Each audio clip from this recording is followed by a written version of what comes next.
如果你月经刚结束，然后我们进去做超音波，发现它子宫内膜的厚度还是很厚，这时候我们就安排扩刮术，把这个很厚的内膜组织要整个都把它刮出来送个化验。你不能只刮一点点，因为万一癌症在这边呢，你没有碰到它，要刮要把它整个子宫内膜刮出来送个化验。化验结果有3个可能性，第一个我们叫子宫内膜息肉，第2个我们叫子宫内膜增生。所谓增生是什么？就介于良性跟恶性。第3个就子宫内膜癌。台湾以目前来讲，子宫内膜癌在台湾是一直呈现成长状态。好，如果刮起来是属于子宫内膜癌，那时候你可能就必须要考虑做一个真正的一个癌症的分期手术。报告出来发现淋巴有转移，淋巴液氮有转移，这就变成第1期，一下跳到第3期。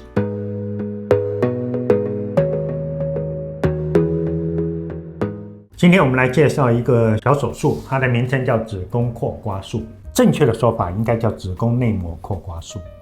子宫内膜就我们刮的部位是子宫内膜，大部分人都讲说子宫扩刮术。那最早以前我们都听说过流产，很多人因为他不想生小孩，那时候还没有一种药物叫 RU486。如果我们今天怀孕了，你如果在7周之前，7周甚至有人可以到8、9周。最好越早越好。如果她今天怀孕是在子宫腔里面，这是子宫腔。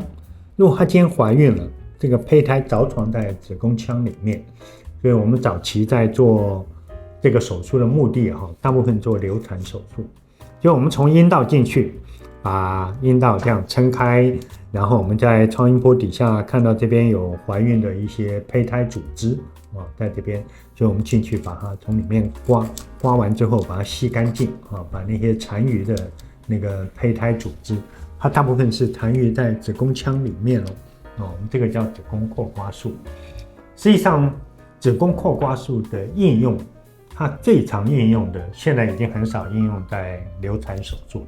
因为现在很多人早期怀孕可能5、6周，甚至当越早越好，5周的时候就吃 RU486。RU486 可以达到一个流产的效果。什么时候我们需要做到子宫扩刮术？我先来讲病人的症状好了。如果今天这个病人来看门诊，她没有怀孕，我知道她没有怀孕，但是她每一次月经一来可能来个7、8天，来个10几天，甚至超过正常的月经的量。一个正常月经，她每一次月经应该在5、6天之内大部分都会结束。但是如果一个人的月经一拖，今天病人来跟我讲说，我这次月经，我几乎每个月月经都超过10天，就滴滴答答一直流个不停。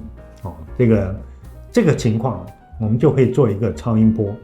我们就要看这个子宫腔里面这个子宫内膜的厚度。我应该这样子讲，如果你月经刚结束，比方说你每次月经来大概5、6天你刚结束，你这时候去照子宫内膜的厚度，大概0.6公分或0.5公分，月经刚结束的时候，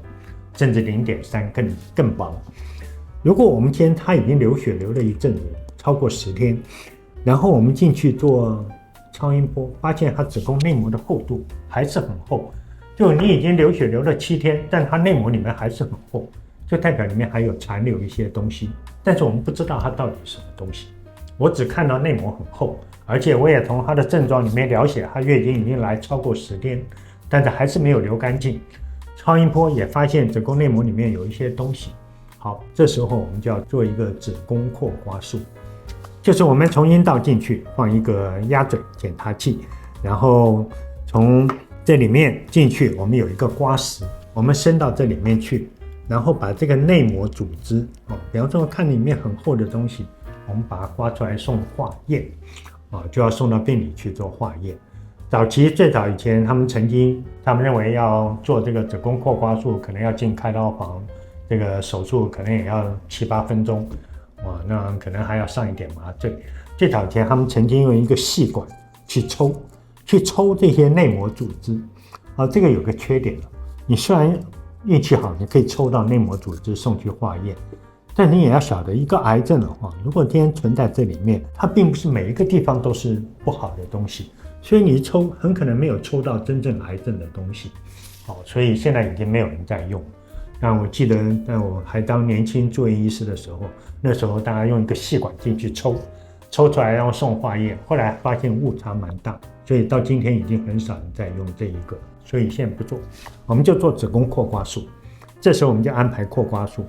把这个很厚的内膜组织要整个都把它刮出来送个化验。你不能只刮一点点，只刮这一个小部分，因为万一癌症在这边呢，你没有碰到它，所以你要刮要把它整个子宫内膜刮出来送个化验。化验结果有3个可能性，第一个我们叫子宫内膜息肉，第二个我们叫子宫内膜增生。所谓增生是什么？就介于良性跟恶性，但增生像一个光谱一样，还有比较靠近良性的地方，也有比较靠近恶性的地方，所以这个增生我们有一种名称叫 simple hyperplasia， 就单纯性的增生。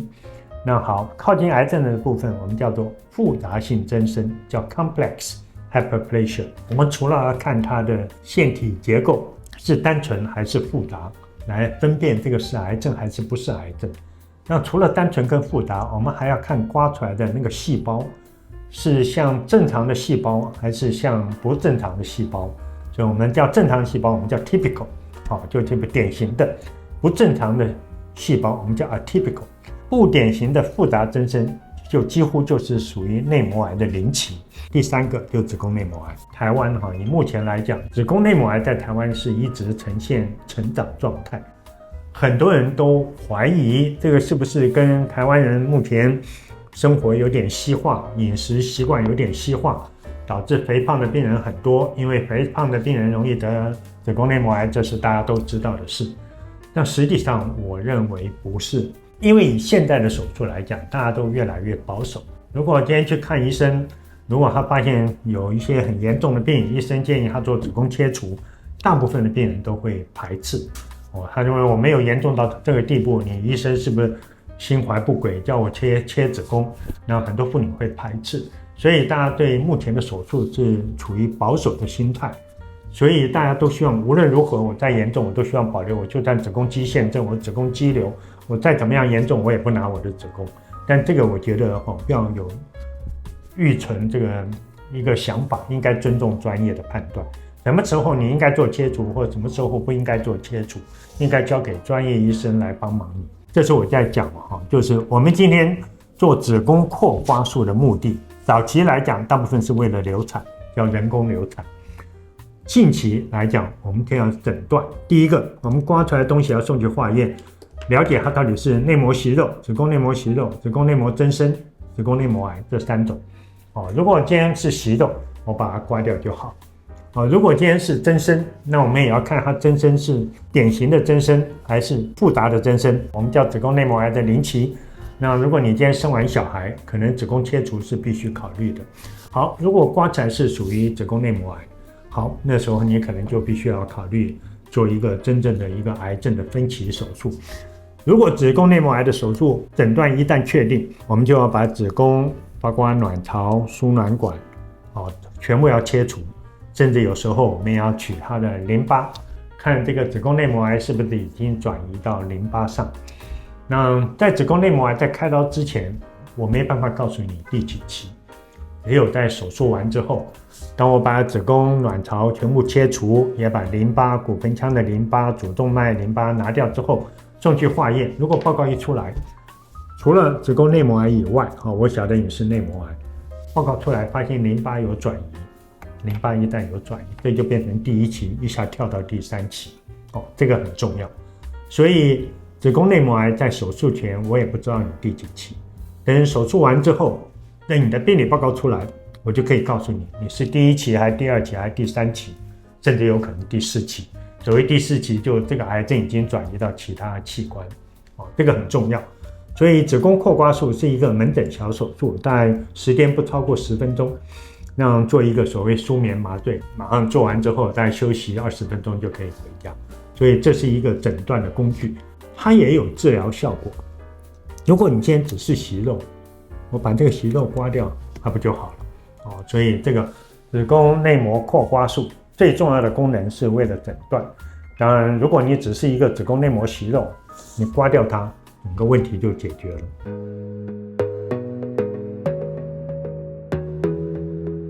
如果大家喜欢这段影片，可以跟你的朋友分享，然后甚至收藏，甚至提出任何问题。当然，我们会找一个机会把所有的问题收集起来，拍成一个完整的影片，回答每一位朋友的发问。